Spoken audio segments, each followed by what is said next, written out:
Next जो topic हमको start करना है, अब हम लोग इंडक्टेंस की वैल्यू निकालेंगे और अ सॉलिनॉइड। ठीक है, एक लाइन छोड़ो, स्टार डालो, हेडिंग लगाओ। Coefficient of self inductance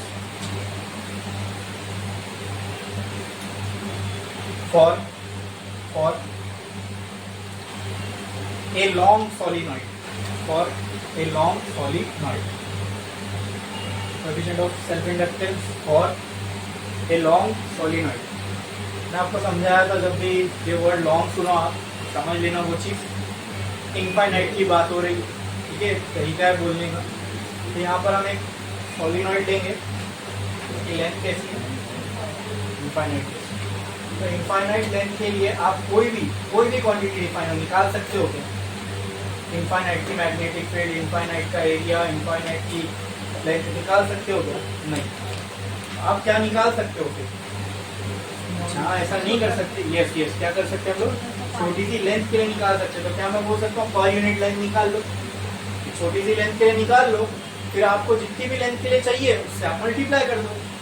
unit length के लिए आप निकाल लो, जैसे 1 मीटर के लिए निकाल लो कि कोएफिशिएंट ऑफ इंडक्टेंस की क्या वैल्यू होगी, और अगर आपसे किसी ने पूछा बताओ 10 मीटर के लिए कितनी होगी, तो वही 1 मीटर वाली को आप 10 से मल्टीप्लाई करके निकाल सकते हो।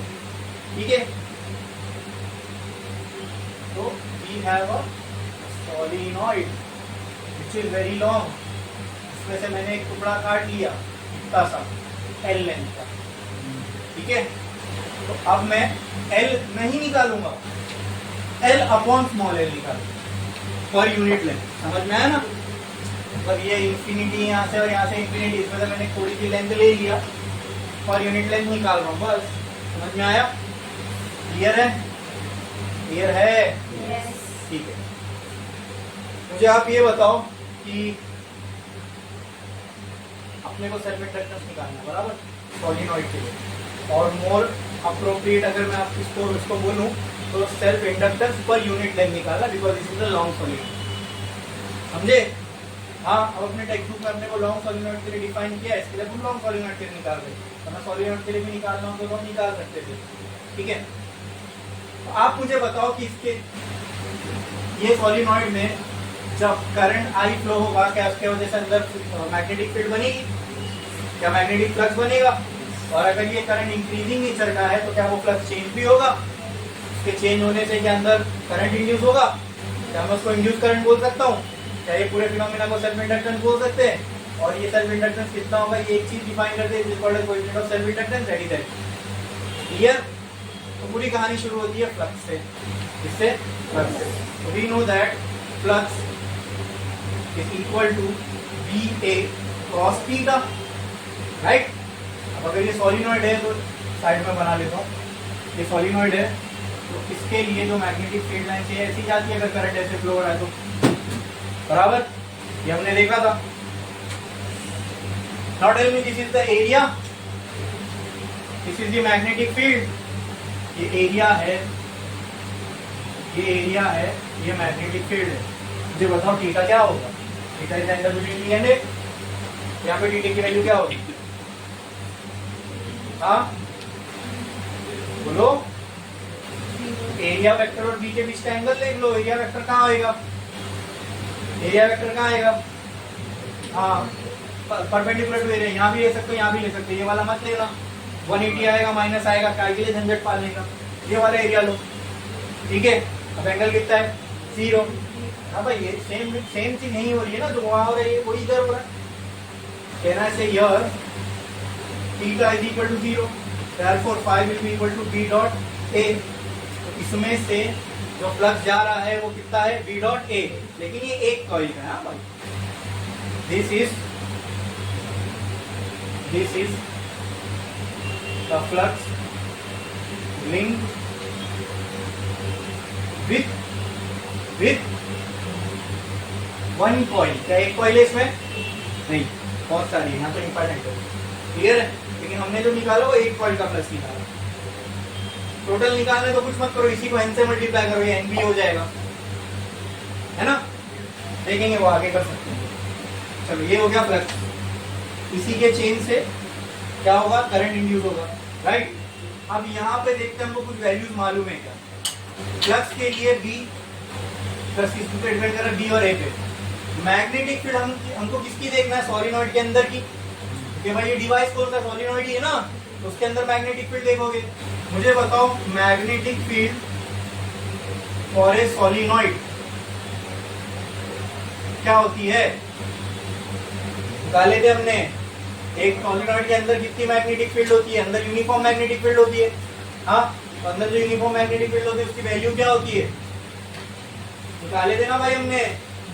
What is the value of magnetic field inside a solenoid, what is the value of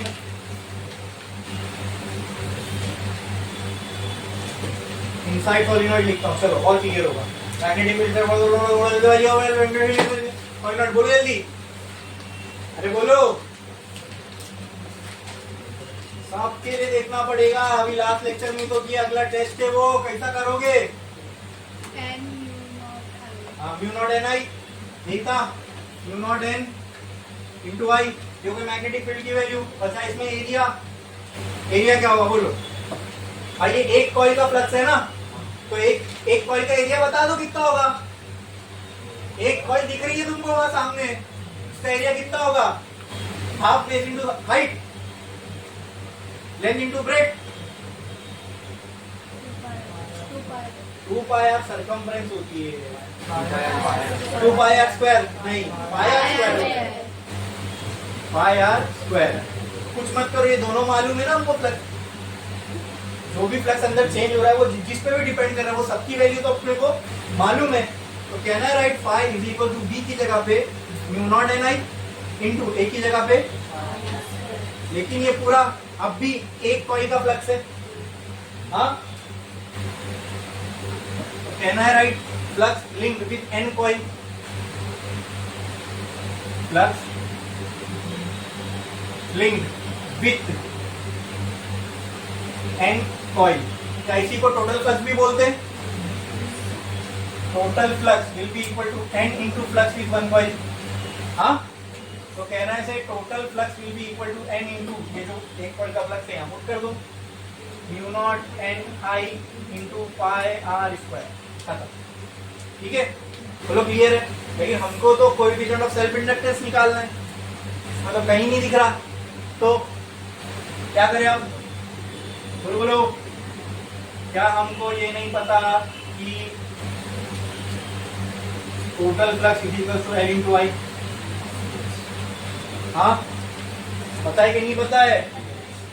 हाँ, क्या मैं लिख सकता हूँ कि नहीं लिख सकता हूँ? टोटल फ्लक्स की जगह पे क्या मैं ये लिख सकता हूँ, एल आई, हाँ, is equal to N. Total flux L I नहीं होता है, एल आई तो सिर्फ एक का फ्लक्स होता है, टोटल फ्लक्स कितना होता है, एन एल इंटू आई, ये होता है ना। अरे भाई फ्लक्स टू वन कॉइल हमको मिला था ना लास्ट टाइम, एल इंटू आई, लेकिन ये फ्लक्स टू सिंगल था, इसका टोटल निकालना तो इसको एल से खाली एन से मल्टीप्लाई कर दो। बोलो क्लियर है?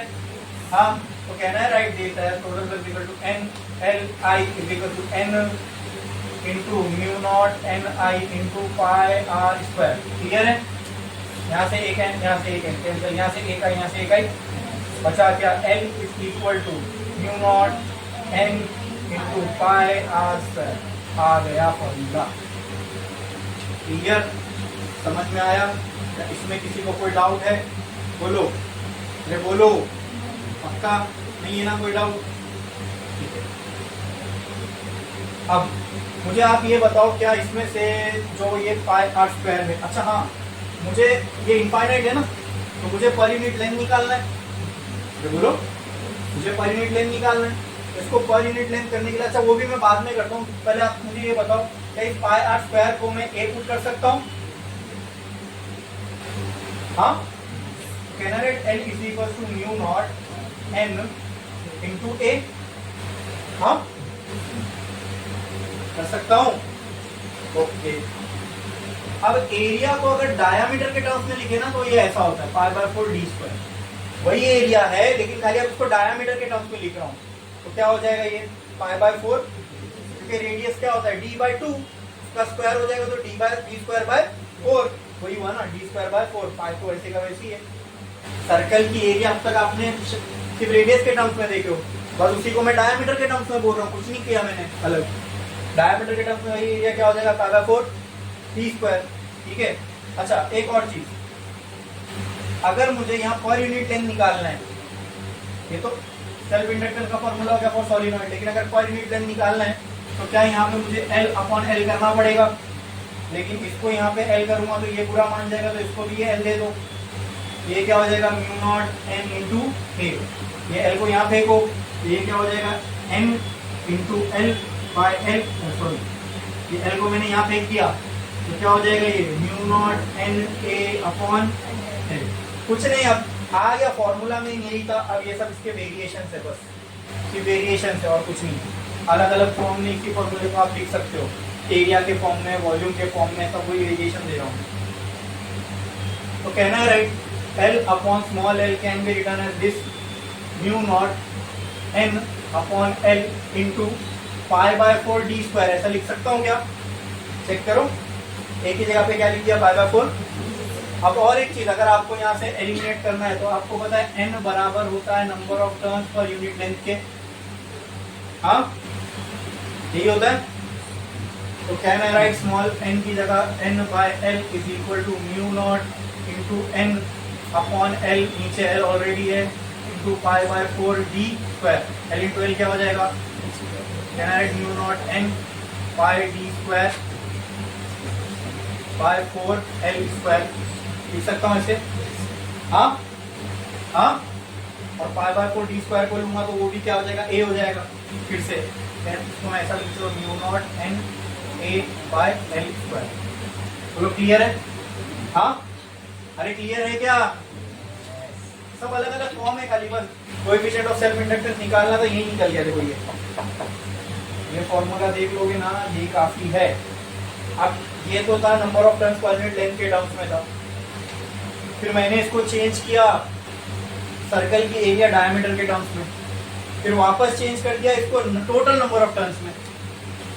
तो रिक्वायरमेंट के हिसाब से क्वेश्चन में जो दिया है, नंबर ऑफ टर्न पर यूनिट लेंथ दिया है ये यूज करो, टोटल नंबर ऑफ टर्न दिया है ये यूज करो, डायमीटर दिया है ये यूज करो, रेडियस दिया है तो कहाँ गया, ये वाला यूज करो।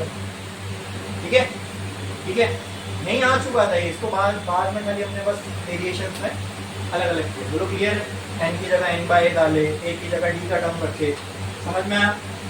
क्लियर है? कोई डाउट है इसमें किसी को? हाँ छापो।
यहाँ तक करो, यहाँ तक।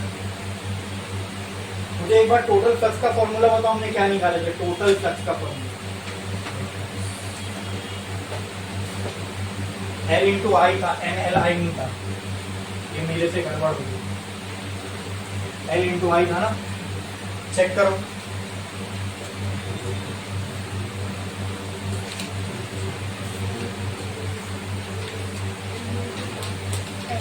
हाँ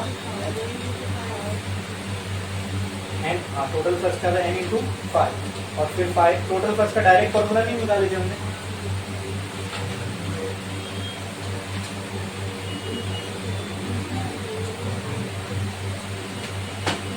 इसको यहाँ पे खाली एक चीज अपने को सही करना है, यहाँ पे 5 टोटल फ्लक्स की जगह L इंटू आई, तो यहाँ पे L इंटू आई यहाँ एन नहीं कट होगा।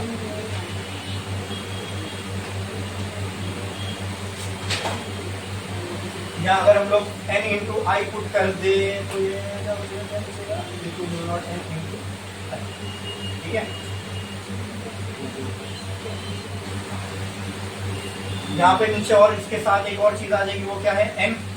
देखो यहाँ n बचेगा, ये n भी कट नहीं होगा ना, अरे बोलो, n बचेगा ना इसके साथ। तो क्या मैं ये n की जगह पर ये लिख सकता हूँ क्या, स्मॉल n इंटू,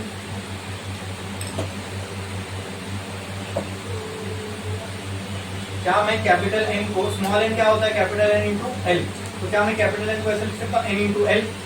बोलो, तो कहना है right is as L is equal to capital N की जगह पे n into L mu naught n pi are square. कहना है is L equal to n into N क्या हो जाएगा, n L mu naught n square pi are square. Clear है, L को यहाँ फेंको तो ये क्या हो जाएगा, mu naught n square pi are square को मैं a लिख सकता हूँ। हाँ, ये हो गया एक फॉर्मूला। क्लियर है, और इसी के मैंने आपको बोला था कि वेरिएशन लिख दो। अभी इसका वेरिएशन क्या हो जाएगा, देखो इसका वेरिएशन क्या हो जाएगा, a की जगह पे मैं ये फॉर्मूले को डायमीटर के टर्म्स में लिख सकता हूँ, तो क्या हो जाएगा, mu naught n square bye d square by 4। ये हो गया एक फॉर्मूला। ठीक है, क्लियर है, समझे कि नहीं समझे, अरे बोलो। अब इसका एक और रिलेशन क्या हो सकता है, L by L is equal to mu naught n square की जगह पे मैं ये लिख सकता हूँ n by L the whole square into वो पाई डी स्क्वायर बाय 4 की जगह फिर से मैं ये लिख सकता हूँ, चलेगा। कहना है L by L is equal to mu naught n square by L square into A, यहाँ से एक कैंसिल, ये हो जाएगा L is equal to mu naught n square a by L. एक और वेरिएशन हो गया इसी फॉर्मूले का। क्लियर है, हाँ। पहले अपना क्या आ रहा था, यहाँ पे पहले क्या आ रहा था, याद है, छोड़ आपको।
हो गया लिख के,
एक बार जो फ्लक्स का फॉर्मूला है ना वो भी देख लो। टोटल फ्लक्स, वहाँ मैंने ये शायद दिखाया था कि flux is directly proportional to current, है ना। लेकिन एक्चुअली में total flux is directly proportional to current है।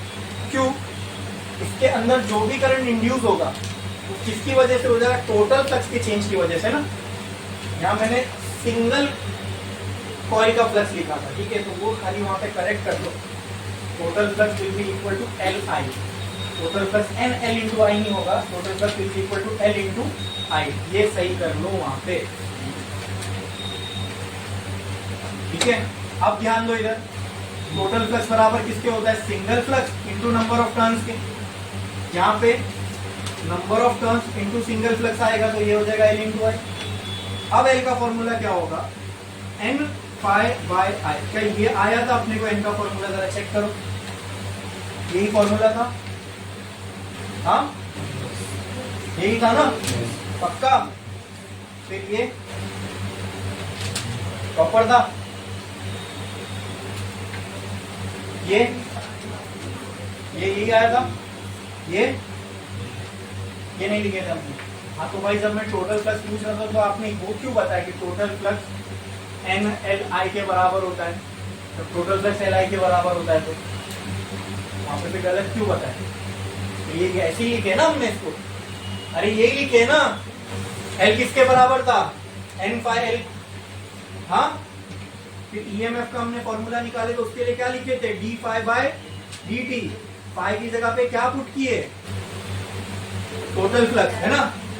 तो टोटल फ्लक्स की जगह पर क्या पुट किए बोलो? एल इंटू, हाँ वहां एन एल आई पुट किए ना, वो मिस्टेक है, वो कट कर दो। एन एल आई मत पुट करो वहां पे, यहाँ पे आ जाएगा क्योंकि टोटल फ्लक्स किसके बराबर है? एल इंटू आई के। किसके? हाँ तो वहां पे खाली कर दो L into I by D T. ये टोटल फ्लक्स ही है, ठीक है। तो ईएमएफ की वैल्यू क्या आएगी? एल बाहर, क्या बचेगा? D I by D T.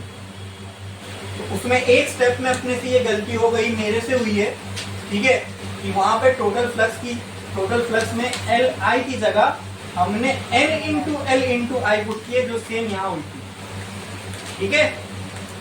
तो बस वो बाकी सब यही आया ना, ये रिलेशन सब यही है ना, गलत नहीं है ना, सेम ऐसी है ना, चेक करो, और कोई मिस्टेक नहीं, ठीक है।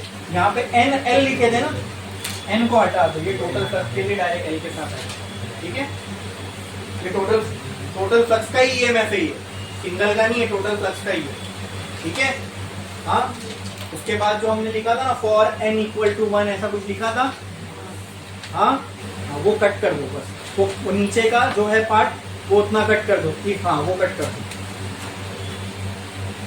ये जो हमने लिखा था ना, इफ एन इज 1, फिर उसके बाद हमने जो भी लिखा था वो कट कर दो, उसकी जरूरत ही नहीं है ना, ये टोटल फ्लक्स का ही ईएमएफ है, समझे?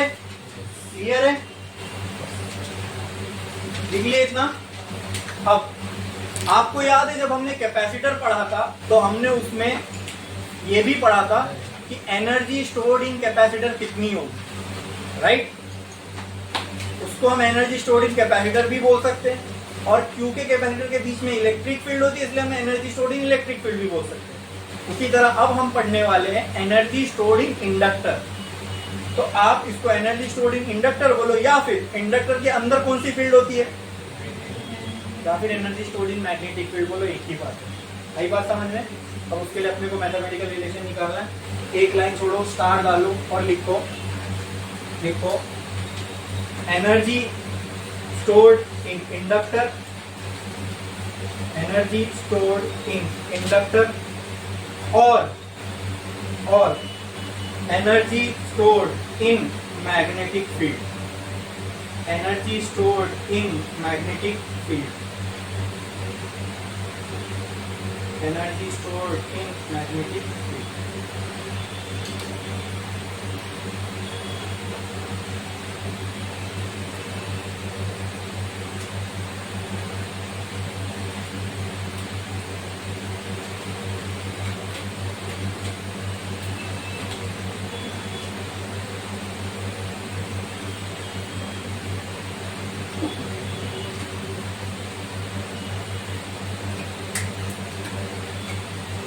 बढ़े आगे।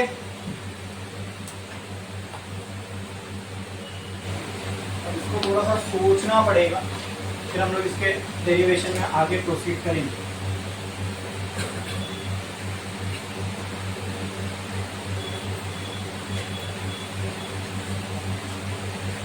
चलो मुझे आप बताओ, अभी हम लोगों को एनर्जी, फील्ड की एनर्जी निकालना है, बराबर। जैसे हमने इलेक्ट्रिक फील्ड में भी किए थे, वो इलेक्ट्रिक फील्ड की तो एनर्जी थी ना हाफ CV², इलेक्ट्रोस्टैटिक के अंदर आई थी। मुझे बताओ यहाँ पर फील्ड के अंदर कौन सी चीजें जो हमको एनर्जी का टर्म दे सकती है? मैग्नेटिक फील्ड या जो भी इंडक्शन के अंदर जो भी कुछ हो रहा है, इसमें कौन सी ऐसी चीजें जो हमको एनर्जी का टर्म दे सकती है?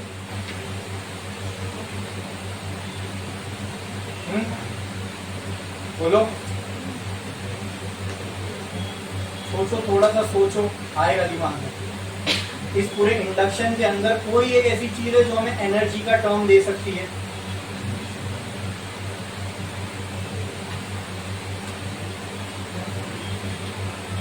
फ्लक्स के चेंज होने से क्या इंड्यूस होता है? ईएमएफ। क्या ईएमएफ पोटेंशियल ही है? क्या potential work done per unit charge होता है? तो क्या ये पोटेंशियल हमें एनर्जी का टर्म नहीं देगा? Because work is a form of energy ना। हाँ, अभी ईएमएफ जो भी इंड्यूस हो रहा है किसके वजह से हो रहा है? मैग्नेटिक फील्ड की वजह से। तो कहीं ना कहीं ये एनर्जी कहाँ पे रही होगी? मैग्नेटिक फील्ड के अंदर। एनर्जी क्रिएट थोड़ी ना, इंड्यूस हुआ, इसका मतलब क्या? थोड़ा प्रकट हो गया। प्रकट होने का मतलब क्या? एनर्जी क्रिएट तो नहीं हो गई भाई, वो कोई ना कोई फॉर्म में स्टोर रही होगी, बाद में इलेक्ट्रिकल फॉर्म में मिल रही है। तो जो एनर्जी हमको ईएमएफ के फॉर्म में मिल रही है वो कहाँ से आई? That was stored in the form of energy in the magnetic field. समझे? वही एनर्जी को आगे हमको निकालना है, ठीक है। तो क्या मैं ऐसा लिख सकता हूँ? We know that V is equal to potential is equal to work done per unit charge. ये होता है। हाँ, क्या मैं यहां से मुझे एनर्जी का टर्म मिला? अच्छा, क्या मैं इसी को ऐसा लिख सकता हूँ? E is equal to work done per unit charge? क्योंकि इस चैप्टर में जो हमारा पोटेंशियल इंड्यूस हो रहा, हम जो पोटेंशियल की बात करें वो इंड्यूस होने वाला ईएमएफ है। कौन सा ईएमएफ है? तो ये इंड्यूस ईएमएफ के पास एनर्जी आई कहां से? मैग्नेटिक फील्ड से। कहां से? वो यहाँ है एनर्जी, समझे? और ये एनर्जी कहाँ पे स्टोर्ड है? कहाँ पे स्टोर्ड है? कौन सी फील्ड में? जैसे कैपेसिटर में जो एनर्जी स्टोर्ड थी वो कहाँ पे थी? यहाँ पे जो एनर्जी स्टोर्ड है किसमें? तो अगर मुझे एनर्जी निकालना है तो एक काम करता हूँ, एनर्जी के टर्म को एक साइड रखता हूँ और बाकी सबको एक साइड लेके जाता हूँ। क्लियर है? हाँ, अगर मान लो ये जो चार्ज का चेंज है या जो भी ये चार्ज है कंडक्टर के अंदर बहुत स्मॉल है, if the charge quantity of charge is very small,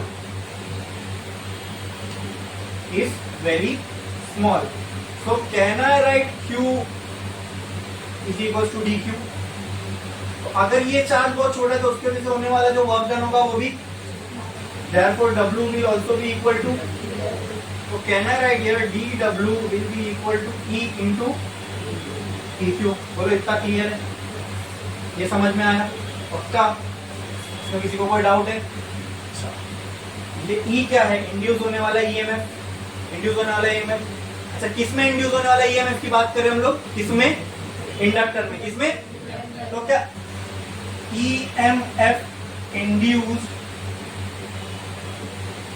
in inductor की वैल्यू बताओ मुझे, ये होती है क्या?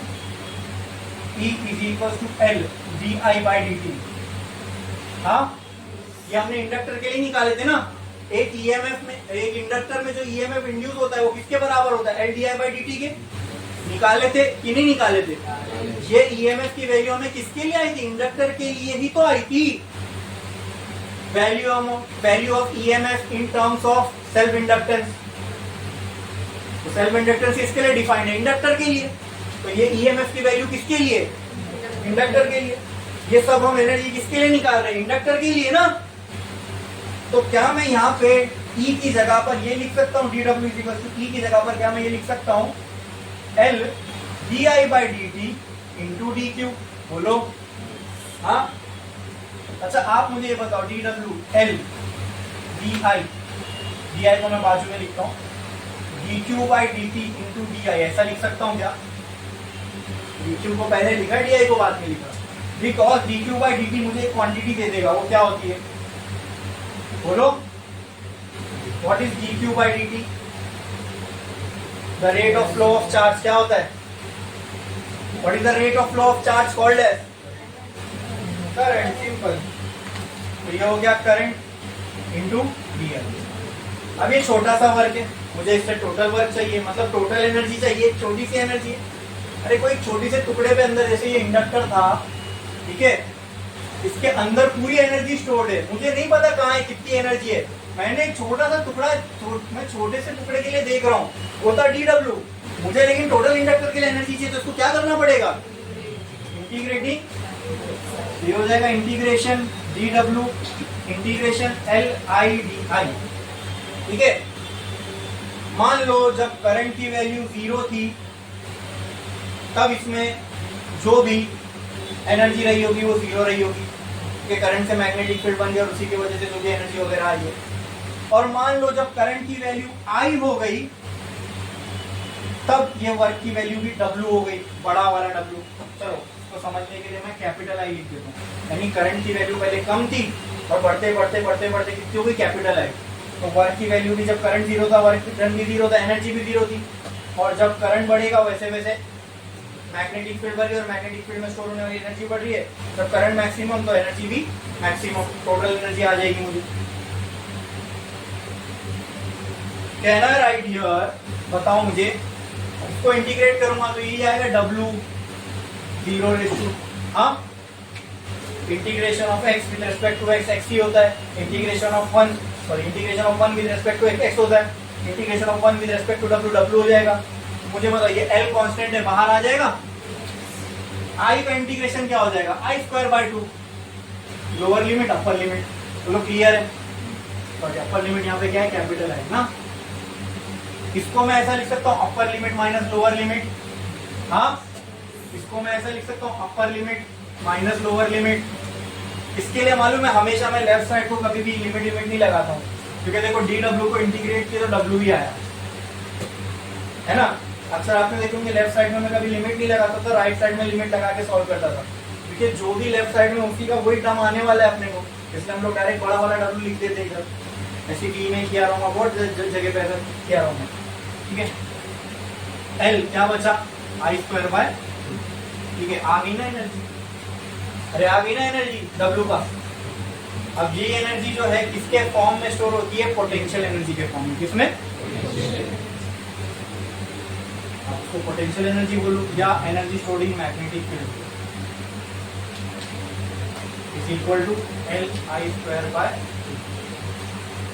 Energy stored in magnetic field, ठीक है। अगर आपको याद होगा तो ऐसी अपने को कैपेसिटर के लिए ऐसी UE CV²/2 बराबर, याद है? तो जहाँ C था वहां यहाँ क्या आ गया? वो कैपेसिटर था ना, उसके लिए कैपेसिटेंस आया। ये इंडक्टर यहाँ, वहां पे V था, वहां करंट। करंट क्या होता है? Flow of charge. वहां चार्ज फ्लो थोड़ी हो रहा था, चार्ज तो रेस्ट पे था। चार्ज रेस्ट पे जाके जब जमा हो जाता तो वोल्टेज बनता था, यहाँ वोल्टेज की जगह क्या आया? करंट आया। C था कि Q था? V था कि Q था? V था ना, समझे? क्लियर है? अरे समझ में आया?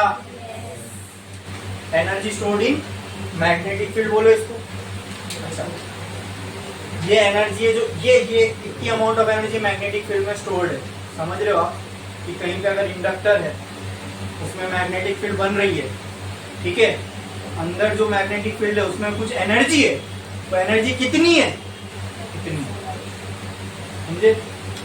अब इसी में से कुछ पार्ट ऑफ एनर्जी कन्वर्ट होती है, इलेक्ट्रिकल एनर्जी में जाती है, समझे? हाँ, क्लियर है? समझ में आया कि जो एनर्जी है मैग्नेटिक फील्ड के अंदर या इंडक्टर के अंदर वो किसके बराबर है? अगर उसको क्वांटिफाई करने बोले तो हम उसको कितना बोल सकते हैं? Li²/2। क्लियर है? और ये एनर्जी कहाँ स्टोर्ड है? इंडक्टर के अंदर। इंडक्टर के अंदर किधर? मैग्नेटिक फील्ड के फॉर्म। तो मैं इसको मैग्नेटिक फील्ड की एनर्जी बोलूँ या इंडक्टर की एनर्जी बोलूँ, इतनी बात। समझ में आया? छापो।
हो गया लिख के।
हो गया लिख के। अच्छा, अभी हम लोग एक नया कंसेप्ट पढ़ने वाले हैं जिसका नाम है म्यूचुअल इंडक्टेंस। अभी हमने थोड़े इससे जस्ट ही पहले एक कंसेप्ट पढ़ा था, इसका कौन सा इंडक्टेंस का, बोलो कौन सा इंडक्टेंस का, सेल्फ इंडक्टेंस। कौन सा इंडक्टेंस? और बहुत मजेदार चीज है म्यूचुअल इंडक्टेंस। उससे आपको एक चीज समझ में आएगी, इसका आपको जीता जागता एग्जाम्पल रियल लाइफ में आपके आसपास भी देखने को मिलेगा। हम देखते हैं, पहले इसका कंसेप्ट समझ लेते हैं म्यूचुअल इंडक्टेंस है क्या। अच्छा, म्यूचुअल का मतलब समझ लो, दो पार्टीज का कम से कम इन्वॉल्व होना जरूरी है। अगर मैं बोलूं कि समवन इज म्यूचुअल फ्रेंड, अगर आप में से कोई एक म्यूचुअल फ्रेंड है कोई दो लोग का, तो म्यूचुअल होने के लिए दो लोग का इन्वॉल्व होना जरूरी है। म्यूचुअल अंडरस्टैंडिंग मतलब आपस की दो लोगों की अंडरस्टैंडिंग। म्यूचुअल फ्रेंड मतलब दो लोगों का एक कॉमन फ्रेंड, है ना, समझे।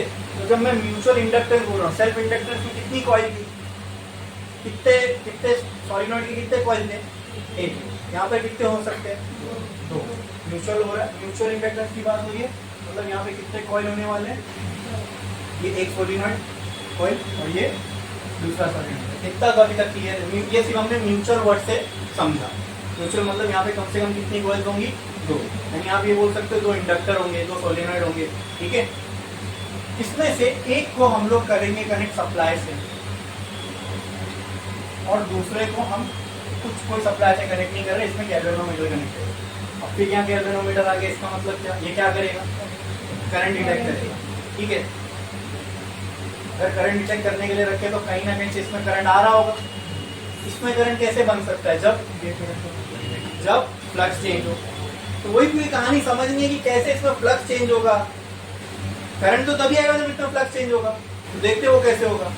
चलो, इसको हमने करंट दे दिया, ये ठीक है। तो इसमें हाई करंट फ्लो होगा।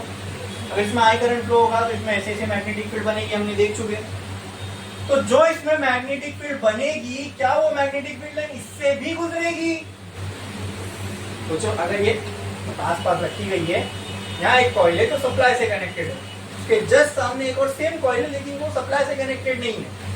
उससे हमने यहाँ गैल्वेनोमीटर कनेक्ट कर दो, यहाँ बैटरी कनेक्ट कर दो, पंखा कनेक्ट कर दो, जो करना है करो, जिसमें करंट देना। समझ में आ रही है मेरी बात? हाँ, लेकिन इसको हमने कोई पावर सोर्स से कनेक्ट नहीं किया, लेकिन यहाँ हमको करंट मिलने वाला है। कैसे? Because of mutual inductance. अब म्यूचुअल का मतलब क्या, कम से कम यहाँ कितनी कॉइल होंगी, दो कॉइल रखा। एक कॉइल को हमने किस तरह कनेक्ट किए, और ये याद रखना, जो कॉइल सप्लाई से कनेक्टेड है, ऑलवेज उसी कॉइल को हम बोलते हैं प्राइमरी कॉइल। कौन सी कॉइल? ये कौन सी कॉइल हो गई, प्राइमरी कॉइल। कि यही कॉन्सेप्ट अपने को आगे काम आएगा ट्रांसफार्मर में। ट्रांसफार्मर म्यूचुअल इंडक्टेंस पे ही काम करता है, उसका वर्किंग प्रिंसिपल ही म्यूचुअल इंडक्टेंस है, ठीक है। तो वहाँ प्राइमरी कॉइल, सेकेंडरी कॉइल आती है टर्म्स, आपको समझ में आना चाहिए प्राइमरी कौन सी, सेकेंडरी कौन सी। तो प्राइमरी हमेशा वही होगी जिससे उसको सप्लाई दे दो, सेकेंडरी वो जिसमें करंट इंड्यूस हो रहा है। बच्ची दो ही तो है ना भाई, एक प्राइमरी तो ऑब्वियसली ये क्या हो जाएगी, सेकेंडरी कॉइल, ठीक है, इसको बोलेंगे सेकेंडरी। क्लियर है? अच्छा, अब इसमें जो करंट जा रहा है इसको मैंने इंक्रीज किया। देखो यहाँ जो करंट फ्लो हो रहा है, इस करंट की वजह से अंदर मैग्नेटिक फील्ड बन रही है, तो फील्ड लाइन तो लंबे तक जाएंगी, इसमें से भी पास होगी, लेकिन मैग्नेटिक तो क्या मैं बोल सकता हूँ इसमें भी फ्लक्स बनेगा। हाँ, इसके जब छोटे छोटे सर्कल्स में से मैग्नेटिक फील्ड लाइन जाएगी तो क्या इसके भी एरिया में से फ्लक्स पास होगा। हाँ, लेकिन फ्लक्स पास होने से क्या होता है, फ्लक्स का चेंज होना जरूरी है, तभी करंट बनेगा। तो हमने क्या किया, ये वाली कॉइल में करंट को इंक्रीज किया, तो क्या इस वाली कॉइल की मैग्नेटिक फील्ड बढ़ेगी, तो क्या इसकी वजह से यहाँ जाने वाली मैग्नेटिक फील्ड भी बढ़ेगी, तो क्या यहाँ जाने वाला मैग्नेटिक फ्लक्स चेंज होगा। तो अगर यहाँ वाला फ्लक्स चेंज होगा तो क्या इसमें करंट इंड्यूस होगा। हम इसमें करंट इंड्यूस करवा रहे हैं, किसकी चेंज, कौन से कॉइल के करंट की चेंज से, इस वाली। आई बात समझ में। हाँ, क्या इसमें करंट इंड्यूस हुआ, क्या इसमें करंट इंड्यूस हुआ, लेकिन क्या ये सेल्फ खुद के करंट की वजह से हुआ। अगर खुद के करंट की वजह से होता तो उसको क्या बोलता, लेकिन ये इसका खुद के पास कोई करंट था ही नहीं, ये तो इसकी करंट की वजह से इसमें करंट आया, मतलब म्यूचुअली मिलके काम किया गया है। That's why this type of inductance is called as mutual inductance. समझ में आया, पक्का पक्का। उस कॉइल की वजह से इस कॉइल में करंट बना, इस वजह से इस पूरे करंट इंड्यूस हुआ, इस वजह से यहाँ पे हम इस पूरे फिनोमिना को क्या बोल रहे हैं, म्यूचुअल इंडक्टेंस। क्या बोल रहे हैं। अच्छा, तो इसकी भी एक प्रॉपर्टी डिफाइंड है, सेल्फ इंडक्टेंस के लिए एक प्रॉपर्टी डिफाइंड थी जिसको हम क्या बोल रहे थे, बोलो, एल एल। ठीक है, उसी तरह म्यूचुअल इंडक्टेंस के लिए भी एक प्रॉपर्टी डिफाइंड है, उसको हम बोलते हैं एम। क्या बोलेंगे। अच्छा, पहले ये चीज समझ लो, म्यूचुअल इंडक्टेंस पूरा समझ में आया, किसकी वजह से कहाँ हो रहा है, बोलो, क्लियर है। हाँ, तो कहना है there will be a change in flux in secondary coil due to the current in primary coil। क्या ये दोनों प्रोपोर्शनल है, अरे बोलो। इसमें चेंज होने वाला फ्लक्स इसके करंट पे डिपेंड करेगा ना। अगर यहाँ करंट बढ़ा तो वहां फ्लक्स बढ़ेगा, यहाँ करंट कम तो वहां फ्लक्स कम, तो फ्लक्स सेकेंडरी का देख रहे, करंट प्राइमरी का देख रहे, बोलो, क्लियर है। But this is from single coil, अगर टोटल निकालना है तो चलो देखते हैं। कहना है से phi S is equal to proportionality sign एटी इक्वल टू आएगा, तो यहाँ पे जो आएगा कांस्टेंट आएगा, that is M into current in primary, and this M is called as coefficient of कौन सा इंडक्टेंस, वो कौन सा था, वेरी गुड। समझे कि नहीं समझे। But this is flux through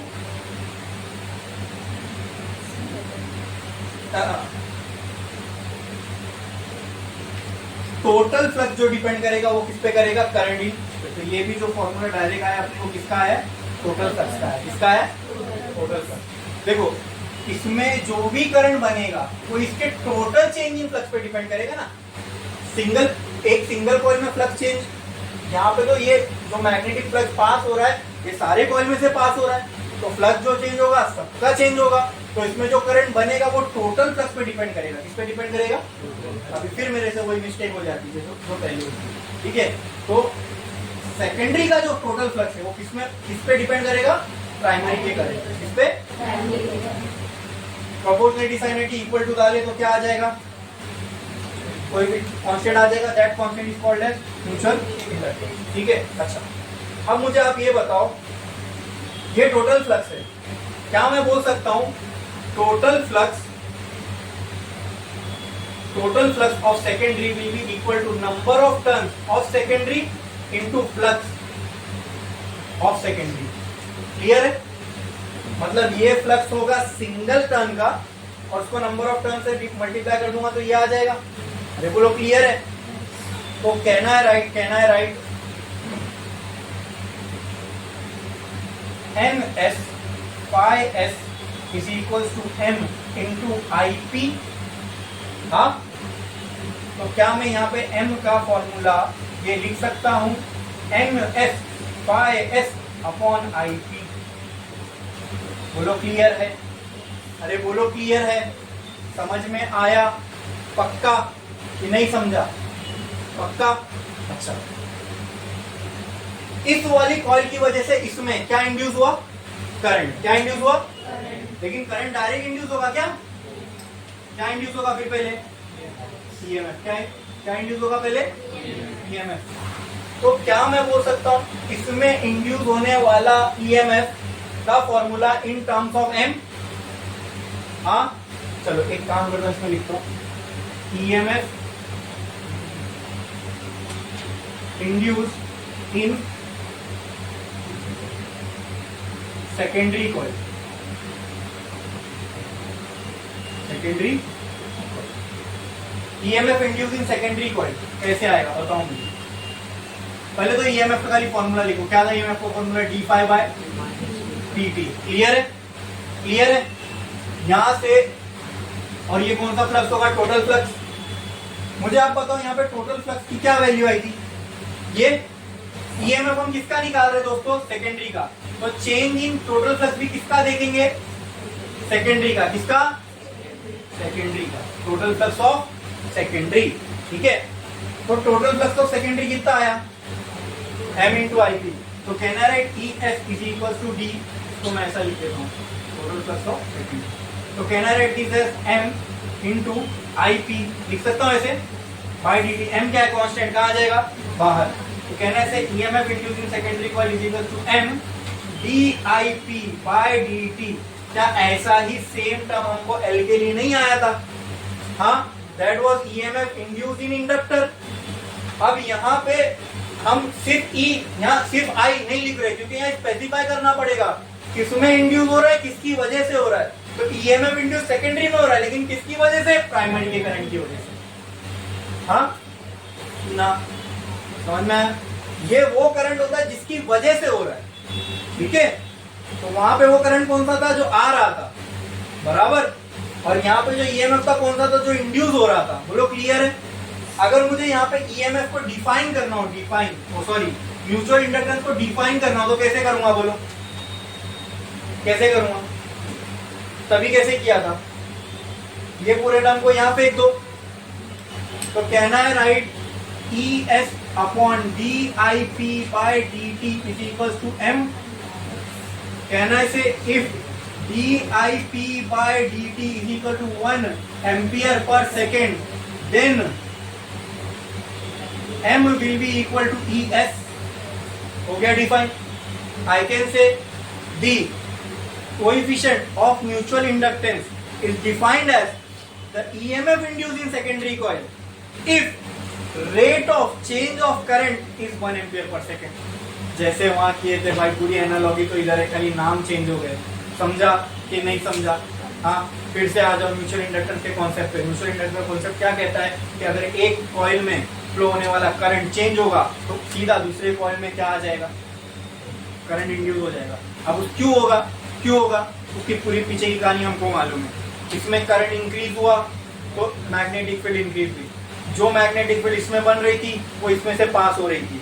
अब क्योंकि ये करंट इंक्रीज हुआ, यहाँ मैग्नेटिक फील्ड इंक्रीज हुई, तो इसमें से भी पास होने वाली मैग्नेटिक फील्ड इंक्रीज होने से क्या हुआ? यहाँ का फ्लक्स चेंज हुआ। क्योंकि यहाँ का फ्लक्स चेंज हुआ, इस वाली कॉइल में क्या आ गया? करंट। क्या आ गया? क्या ये दोनों एक दूसरे से किसी भी तरीके से फिजिकल कांटेक्ट में थे? टच थे एक दूसरे से? नहीं, दूर दूर थे। तो क्या मैं इलेक्ट्रिसिटी को ट्रांसमिट करने का वायरलेस तरीका मिल गया मुझे? हाँ, क्या मुझे इलेक्ट्रिसिटी को ट्रांसमिट करने का वायरलेस तरीका मिल गया? और ये पूरा बेस्ड है electromagnetic law of electromagnetic induction पे। थोड़ा सा दिमाग लगाओ और सोचो ये आज किस टेक्नोलॉजी में यूज हो रहा है ये कॉन्सेप्ट? किसमें? Very good. मोबाइल फोन के वायरलेस चार्जर में ये टेक्नोलॉजी यूज हो रही है। ये लॉ राइट नाउ वहां पे वर्किंग कंडीशन में। कैसे? जो तुम्हारा वायरलेस चार्जर होता है उसको तुम सप्लाई से कनेक्ट करते हो, right? That becomes your primary coil. जो जितने वायरलेस फोन होंगे देखना उसके पीछे कैसा सर्कल बना रहता है। और अगर उसको आप खोलोगे तो वहां तुमको एक कॉपर की कॉइल मिलेगी। यही है वो। क्या वो कनेक्टेड है सप्लाई से? तो that becomes your secondary coil. अब आपने उसको चालू कर दिया, इसको वायरलेस चार्जर को, तो वायरलेस चार्जर में भी सेम चीज है, कॉइल। ये पूरा फिनोमिना वहाँ काम कर रहा है। जैसे आपने उसको ऑन किया, उसमें से करंट ग्रो होने लगेगा, ठीक है। उसकी वजह से क्या बनेगी, मैग्नेटिक फील्ड बाहर निकल रही होगी। वो मैग्नेटिक फील्ड किस में जाएगी, आपके फोन के कॉइल में से पास होगी, वहां पे फ्लक्स चेंज होगा, उसकी वजह से यहाँ फ्लक्स चेंज होगा, यहाँ फ्लक्स चेंज होगा, तो इसमें करंट ऑटोमेटिक बनने लगेगा, है ना। एकदम रियलिटी में काम कर रही ना फिजिक्स हमारी, जो हम पढ़ रहे हैं। हाँ, एकदम फील हो रहा है कि नहीं, अरे हाँ यार ऐसे हो रहा रहेगा। और ये जस्ट कंसेप्ट अभी हमने पढ़ा, ठीक है। तो अगर हम वहां पे जिसको भी मोबाइल बनाना है वो सोचेगा ना भाई कि मैं कितना कॉइल बनाऊं, कितनी वैल्यू रखूं, तो उसको चीजें डिफाइन करना पड़ेगा। उसके लिए सारी वैल्यूज हम निकाल रहे हैं। वो चेक करेगा इन दोनों के बीच का म्यूचुअल इंडक्टेंस कितना, जितना अच्छा होगा, जितना ज्यादा होगा म्यूचुअल इंडक्टेंस, उतना अच्छे से फ्लक्स जो है पास हो रहा होगा एक कॉइल से दूसरे कॉइल में, ठीक है। आई बात समझ में? हाँ, तो वही तो चाहिए मैक्सिमम। मतलब इससे हमको एक वायरलेस तरीका मिल गया करंट को ट्रांसमिट करने का, जो कि डीसी में इम्पॉसिबल है। जब तक वहां बैटरी नहीं लगाओगे करंट नहीं मिलता। देखिए एसी का एक और फायदा, वायरलेसली करंट ट्रांसमिट कर सकते हैं यूजिंग एसी। हो सकता है कितना बड़ा बेनिफिट हो गया। मतलब अभी अगर राइट नाउ में यहाँ पे एक कॉइल कनेक्ट कर दूं, उसको करंट लगा दूं, और आप में से कोई वहां पे एक सॉलिनॉइड पकड़ के बैठा हाथ में, और मैं खाली ये कॉइल को ऐसा ऐसा ऐसा ऐसा करता हूँ, वहां करंट मिलेगा। हवा, मतलब हवा कुछ नहीं है बीच में। हम अब तक जो हम घर भरों में भी देखते हैं, जो हम करंट को ट्रांसमिट करते बाय यूजिंग वायर्स ही तो करते ना, कहीं से कहीं पे कनेक्शन देना तो वायर लगाते हैं। हम मान लो वहां मुझे एक बल्ब जलाना है, ठीक है, कुछ नहीं किया मैंने, वो क्या कॉइल, सॉलिनॉइड कॉइल को दो एंड मैंने बल्ब पे कनेक्ट कर दिया, और यहाँ पे मैं क्या कर रहा हूँ, मेरे पास एक कॉइल है, ऐसा ऐसा ऐसा ऐसा खाली कर रहा हूँ, और बल्ब जलने लगेगा। क्यों? यहाँ से मैग्नेटिक पूरा कंसेप्ट हमको मालूम है। अब इसका एक्सप्लेनेशन कि हवा में क्या हो रहा होगा जो दिख नहीं रहा है, लेकिन हम इसको एक्सप्लेन कर सकते हैं ना, कि यहाँ से मैग्नेटिक फील्ड निकल रही होगी, एक तक पहुंच रही होगी, वहाँ फ्लक्स चेंज हुआ होगा, करंट बना होगा, वो करंट बल्ब में गया, बल्ब जला। यहाँ आपने मैग्नेटिक फ्लक्स चेंज करना बंद कर दिया, वहाँ बंद हो जाएगा। समझे? क्लियर है? समझना है? म्यूचुअल इंडक्टेंस पूरा एकदम अच्छे से समझना है, कहाँ रियलिटी में काम करता है वो भी मैंने आपको एग्जाम्पल समझ दिया, ताकि और क्लैरिटी आ जाए समझने में। क्लियर? समझे? जैसे सेल्फ इंडक्टेंस के लिए हमने एक क्वांटिटी डिफाइन किए थे, सेल्फ एल, इसी तरह म्यूचुअल इंडक्टेंस के लिए हमने क्वांटिटी डिफाइन किए एम। समझे? और म्यूचुअल इंडक्टेंस की वजह से जो ईएमएफ इंड्यूस होगा वो कितना होगा ये। लेकिन यहाँ ध्यान रखना है सेकेंडरी और प्राइमरी का, क्योंकि ईएमएफ सेकेंडरी में इंड्यूस हो रहा है, मैंने यहाँ ईएस लिखा, प्राइमरी के करंट की वजह से हो रहा है इसलिए यहाँ आईपी आ गया, है ना। चेंज इन फ्लक्स का हो रहा है सेकेंडरी में, किसकी वजह से? प्राइमरी के करंट की वजह से। तो ये बढ़ेगा तो ये भी बढ़ेगा, तो ये दोनों प्रोपोर्शनल है।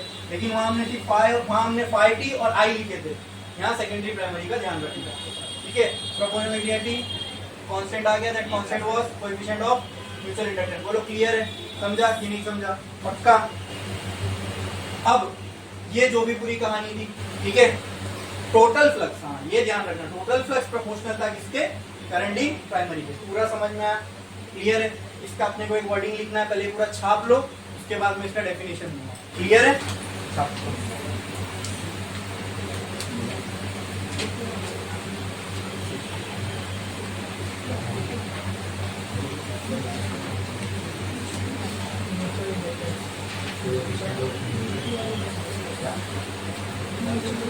कंसेप्ट समझ में आया तभी आप लोग बता पाए कि हाँ वायरलेस चार्जर में यूज हो रहा होगा। कंसेप्ट समझ में आया ना, क्लैरिटी मिली ना उसकी, कैसे हो रही है चीज। हाँ, कुछ कहना चाहते हो?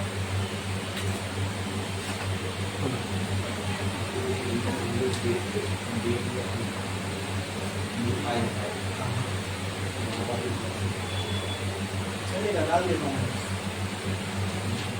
गुड। बस वो डायरेक्शन के साथ था, यहाँ मैंने सिर्फ मैग्नीट्यूड लिखा हूँ, ठीक है। माइनस ये लेंस लॉ के साथ हो गया, माइनस लगाओ। अब चाहो यहाँ भी माइनस लगाओ, और फिर जब इसको पॉजिटिव करना है मोड लगाओ। माइनस साइन में वहां क्यों लिखता हूँ मालूम? और यहाँ नहीं भी इसलिए लिखा, माइनस साइन सिर्फ ये बताती है कि करंट का डायरेक्शन अपोजिट होगा, जो हमको कौन से लॉ से मिला था? लेंस लॉ से। बस लेंस लॉ की रेस्पेक्ट करते हुए हम वो माइनस लगाते हैं, बाकी वो माइंड में होना चाहिए, ठीक है। ये स्केलर क्वांटिटी है, ये स्केलर क्वांटिटी है, वो माइनस साइन हमको डायरेक्शन नहीं दे रही है, कुछ कहना चाह रही है। मैंने हमेशा कहा ना फिजिक्स में माइनस साइन जब भी आएगी वो तुमसे कुछ कहना चाहती है। तो यहाँ पे माइनस साइन का क्या मतलब है? अपोज, वो कॉस का अपोज करना जो लेंस लॉ कहता है, इसके लिए हम वहाँ माइनस लगाते हैं। लेकिन जब कैलकुलेशन करोगे तो कहीं भी ऐसा बोलते हैं जाओ दुकान से -8 वोल्ट की बैटरी लेके आओ, अरे ये में थोड़ी नेगेटिव होगा, आएगा तो पॉजिटिव ही ना।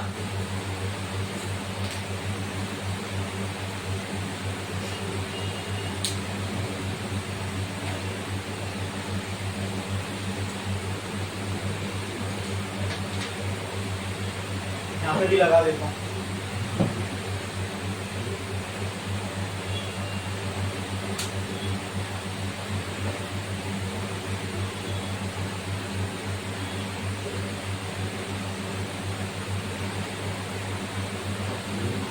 चैप्टर हो ना हमारे 500 आएगी।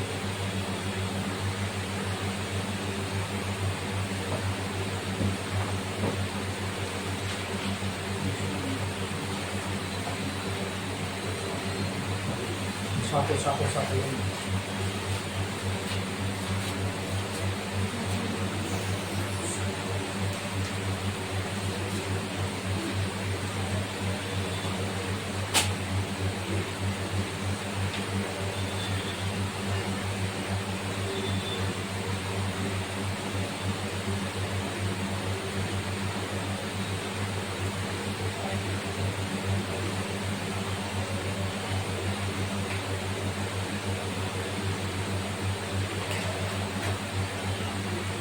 लिख लिए? कितना पार्ट हो गया?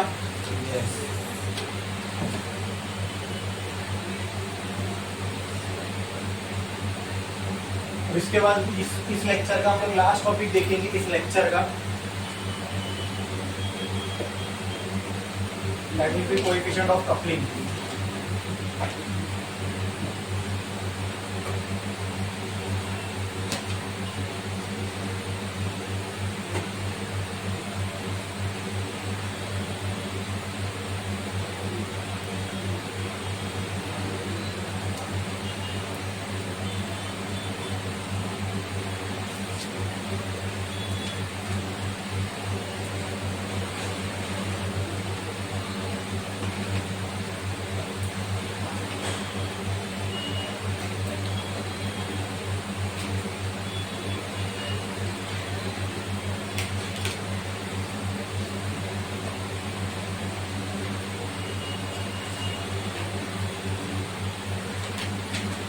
हो गया? लिख के कितने लोग बाकी?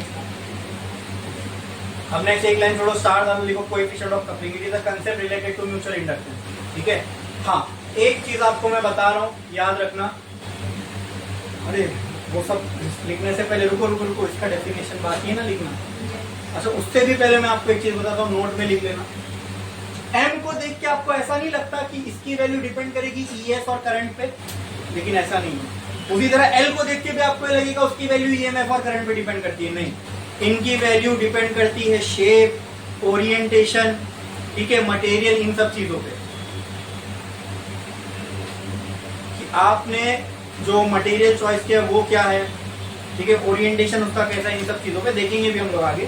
ठीक है, इसको डिफाइन कर लेते हैं। लिखो डेफिनेशन ऑफ म्यूचुअल इंडक्टेंस। लिखो definition of mutual inductance. Definition of mutual inductance. Definition of mutual inductance. भाई तुमने ये लिख लिए तो फिर एक काम करो, इसके ऊपर एक लाइन मार देना ताकि समझ में आए कि ये part definition of mutual inductance के लिए। ठीक है, ये यहाँ इसके साथ नहीं है। ठीक है, ये डेफिनेशन ऑफ म्यूचुअल इंडक्टेंस के लिए। डेफिनेशन ऑफ म्यूचुअल इंडक्टेंस हो गया? तो कैसे डिफाइन करें अब? Mutual inductance can be defined as mutual inductance can be defined mutual inductance can be defined as mutual inductance can be defined as the EMF induced in the secondary coil. Mutual inductance can be defined as the EMF induced in secondary coil, mutual inductance can be defined as the EMF induced in secondary coil. Mutual inductance can be defined as the EMF induced in secondary coil when the rate of flow of current in primary coil. ये सब हमने वहां नहीं लिखा था, primary secondary ऐसे नहीं define कर रहे थे, ठीक है। यहाँ लेकिन हम स्पेसिफाई कर रहे हैं ईएमएफ कहाँ जा रहा है, करंट किसका है, ठीक है। तो defined as EMF in secondary coil is secondary coil when the rate of flow of current in primary coil is 1 ampere per second, is 1 ampere per second. यहाँ हो गया अपना म्यूचुअल इंडक्टेंस खत्म, ठीक है। डिफाइन हो गया, मैथमेटिकल कंसेप्ट देके, मैथमेटिकल रिलेशन देके, डेफिनेशन देके, फिनिश, ठीक है। म्यूचुअल इंडक्टेंस खत्म। नेक्स्ट कोएफिशिएंट ऑफ कपलिंग, और ब्रैकेट में लिखना कैपिटल के, कैपिटल के।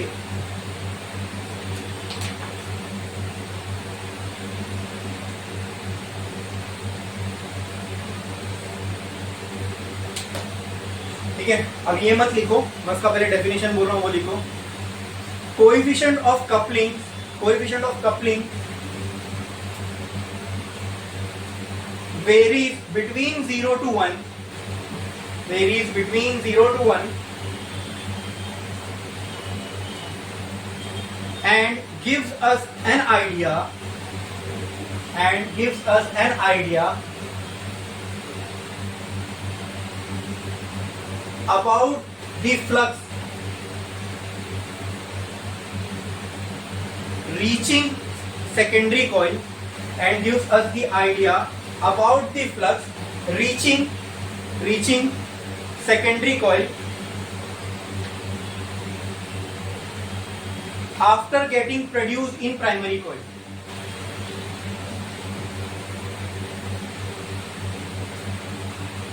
अब समझो कोएफिशिएंट ऑफ कपलिंग क्या बताता है। अच्छा, इसका कोई डेरिवेशन नहीं करना हमको। देखो दोनों कॉइल है, दोनों में करंट फ्लो हो रहा है। जब भी किसी सॉलिनॉइड में से करंट फ्लो होता है, क्या उसका खुद का भी खुद भी अपने अंदर एक करंट बना लेता है, जिसको हम सेल्फ इंड्यूस करंट बोलते हैं। उसके लिए हमने एक डिफाइन किया था सेल्फ इंडक्टेंस। तो सेल्फ इंडक्टेंस के टर्म्स में इसका एक फॉर्मूला है, वो ये है।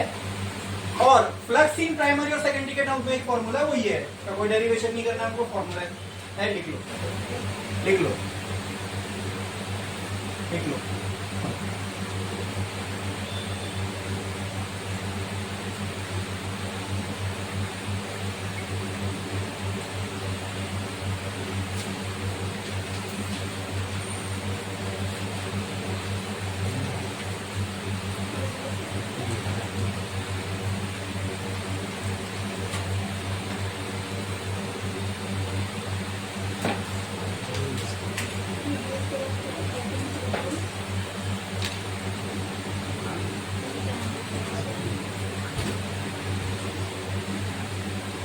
लिख लिए?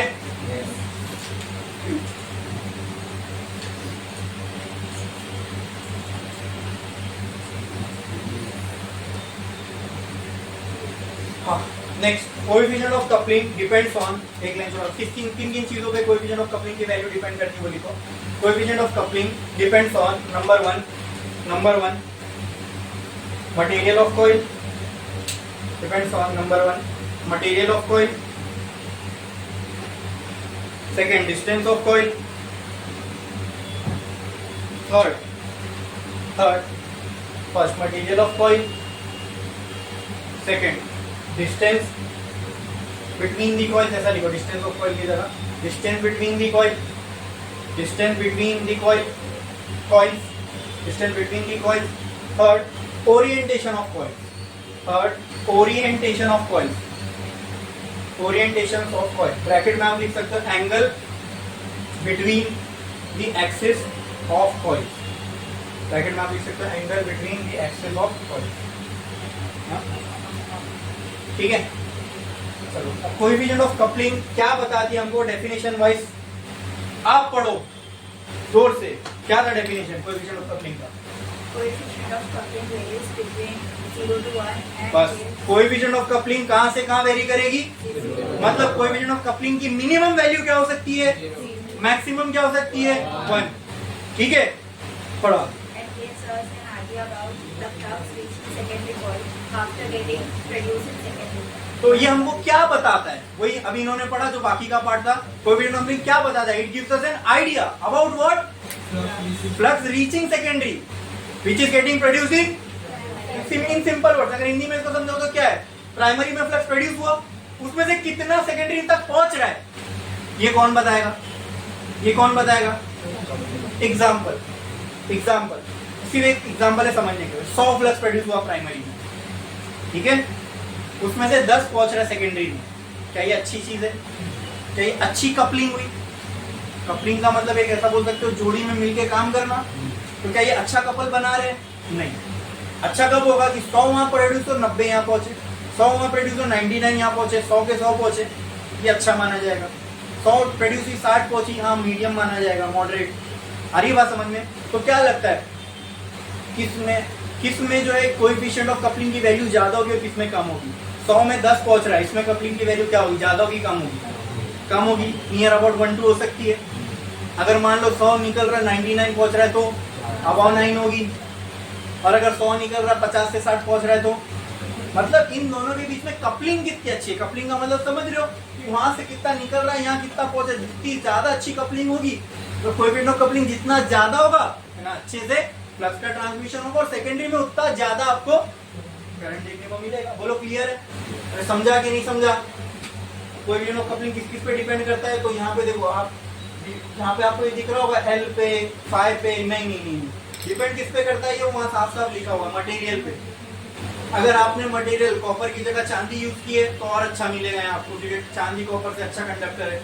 एल्यूमिनियम यूज किया तो खराब मिलेगा क्योंकि कॉपर से खराब कंडक्टर है तो कंडक्टर, लेकिन कॉपर जितना कंडक्टिविटी नहीं है उसकी। नेक्स्ट इस पे डिपेंड करता है, जाहिर सी बात है, यहाँ फ्लक्स प्रोड्यूस हो रहा है और आपने 1 किलोमीटर तो दूसरे कॉइल को रख दिया तो फ्लक्स अच्छे से पहुंचेगा। यहाँ फ्लक्स प्रोड्यूस करो उसके बाजू में ही रख दो, ये आप अपने फोन के साथ करके दे सकते हो। अगर वायरलेस चार्जर है तो उसको आप दूर, वायरलेस चार्जर को चालू करो और उसको पहले दूर रखो, नजदीक लाओ, चार्जिंग तब भी होगी, ठीक है, लेकिन करंट जब भी उसमें प्रोड्यूस हो रहा होगा लेकिन उतना नहीं हो रहा होगा जितना आपके चार्जर को प्रोड्यूस करने के लिए चाहिए। अब और नजदीक लेके आओ, काम करो, जब वो टच होने वाला है उसके जस्ट थोड़ा सा पहले देखो, समझे, उसके लिए वो डिस्टेंस भी बहुत ज्यादा है। तो जितना ये लोग क्लोज होंगे ना, इसलिए चिपक मैग्नेट लगा होता है, क्यों चिपक के एकदम क्लोज रहे, जितना क्लोज रहेगा उतना फ्लक्स ट्रांसफर अच्छे से होगा। लिखो मत, समझे। हाँ, इसलिए मना करता हूँ लिखने के लिए कि अभी जो मैं बोल रहा हूँ, the words that are coming out of my mouth right now will not be repeated again in any time in future, ठीक है। तो जब तुमको ये बात सुनने को नहीं मिलेगी फ्यूचर में, तो उसको अभी सुनना फायदे की चीज है ना। ये तो मेरे बोलने के बाद भी तुम लिख सकते हो, नहीं भी लिख पाए तो किसी से फोटो लेके, बुक लेके लिख सकते हो, लेकिन जो मैं अभी बोल रहा हूँ ये दोबारा सुन सकते हो क्या, नहीं। तो इस वक्त जब मैं मुंह खोलूं तो इस वक्त सबसे इंपॉर्टेंट बात पूरी दुनिया में तुम्हारे लिए वही है जो मेरे मुंह से निकल रहे हैं, ठीक है। इसके अलावा कुछ नहीं, तो सिर्फ और सिर्फ सुना करो जब मैं बोलूं तो, ठीक है। तो क्या कह रहा था मैं, कपलिंग के बारे में, ही किस किस पे डिपेंड करती है। दूसरा मैंने कहा डिस्टेंस पे, तो साफ साफ समझ में आ रहा है डिस्टेंस पे किस तरीके से डिपेंड करेगी। कम डिस्टेंस हो तो अच्छी कपलिंग हो रही है, दूर हो तो अच्छी नहीं होती, समझे। हाँ, दूरी बढ़ गई कपलिंग अच्छी नहीं है, दूरी नजदीक है कपलिंग अच्छी है। हाँ, in context to this. Next, orientation. Orientation का मतलब किस तरीके से रखी गई। अभी देखो, मान लो ये इसके एक्सिस है, ये इसके एक्सिस है। अब मैं आपके सामने 3 केस रखता हूँ, तीनों के केस में आपको बताना है किसमें कोएफिशिएंट ऑफ कपलिंग 0 होगी, किसमें 1 होगी और किसमें k की value greater than 0 but less than 1 होगी, ठीक है। ये केस 1, ये केस 2, ये केस 3, उसके आगे 1 2 3 आपको लिखना है। ये 1 किसके आगे 1 आएगा, किसके आगे 2।